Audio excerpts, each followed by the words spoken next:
Security at the airport, just how safe are you? Seconds ahead, 62 CBS News takes you on a revealing investigation. See firsthand what happens inside 12 different airports in one day. Plus a big fuss over this bird. Why is this local man crying foul? 62 CBS News at 11 starts right now. This is 62 CBS News special coverage. America fights back. Long lines and tighter security. Tonight, a 62 CBS Airport safety reality check. We'll fly you through the country's busiest airports for a first-hand look at security. And from the front lines, closing in on Osama bin Laden. We're hunting him down. The noose is beginning to narrow. Good evening, I'm Rich Fisher along with Amira Jacobson. Well, tonight, the Pentagon puts a price on Osama bin Laden's head. $25 million offered to anyone who can flush bin Laden out of hiding. Here in the United States, President Bush puts pen to paper and signs an aviation security bill designed to protect Americans in the air. With the very latest, we go now to Washington, D.C., where Terry Okita is standing by live. Here's her report. Tonight, the president's public relations campaign went hand in hand with the bombing campaign in Afghanistan. The president trying to quell criticism for continuing airstrikes during the holy month of Ramadan. Welcome to the White House. More than 50 ambassadors from Muslim nations joined President Bush for a blessing and the customary Ramadan meal. At the dinner, the president defended his decision to continue the fighting in Afghanistan during the Islamic holy month. The terrorists have no home in any faith. Evil has no holy days. The Taliban is losing territory quickly, but its troops are still holding out to the south in Kandahar and to the north in Kunduz. The Taliban has offered to negotiate an end to the war with the U.S., but Washington has refused again. Any idea that those people should end up in some sort of a negotiation which would allow them to leave the country and go off and destabilize other countries and engage in terrorist attacks on the United States is something that I would certainly do everything I could to prevent. Osama bin Laden may be running out of places to hide in Afghanistan, but he still has pockets of loyal Taliban soldiers, some who are suspected of killing 4 international journalists on their way to Kabul. Witnesses say 6 gunmen started firing at them. I saw the shoot that they were shooting the journalists. The journalists were from Pakistan, Australia, Italy, and Spain, and the ambush suggests there is little security anywhere in this fractured country. The Pentagon is hoping to avoid sending U.S. ground troops cave to cave in search of Osama bin Laden by offering $25 million to anyone who can find him and turn him over. Reporting live from Washington, I'm Terry Okita. Now back to you. Thank you, Terry.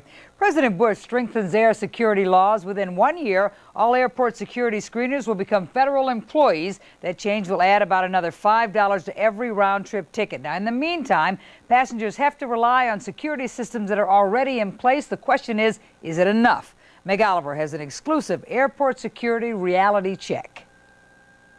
My colleagues and I traveled to 12 different airports across the country. My journey began early in the morning right here inside Metro's Northwest Terminal. As you can see, at night it's rather quiet and there are very few people. But if you travel between 6 and 9 in the morning, it's a different beast. November 1st, 2001, 20 minutes after 7 in the morning, we arrive at Metro Airport. Our flight is scheduled to leave at 9 o'clock. Parking takes longer than we anticipate. Finally, we find a spot and pick up the pace. See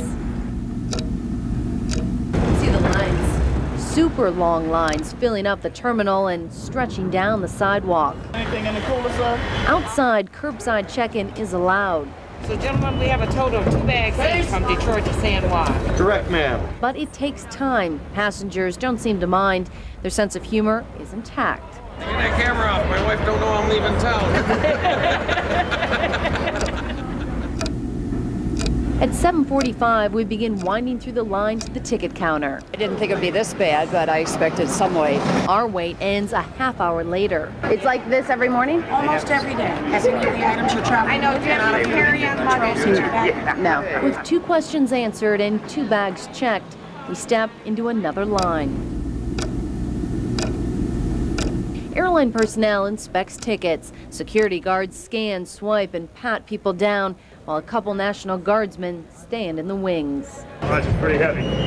Photographer Paul Pitlawani hands over his camera. They take a look, but seem more impressed with the camera's size than inspecting his bag. Man, I ain't never seen nothing that small. Like, I mean, it's for like those kind. It's about this big. Yeah, much lighter. Man, if you break a lens on that, you'll be upset. You're upset, sir. Oh, okay, thanks a lot. It takes me much longer to pass through. My home video camera passes, but the scanner picks out my bag to search. The guard thoroughly combs through my bag, unzipping side compartments, back pockets, and my makeup bag. I'll tell you what, I'm going to rewrite your bag for the screener. We'll be right back, okay? Take two. One more check. We got something here at the bottom. After a final search, they blame the delay on a makeup brush and let me go. An hour later, we've checked our bags and gone through the security checkpoint.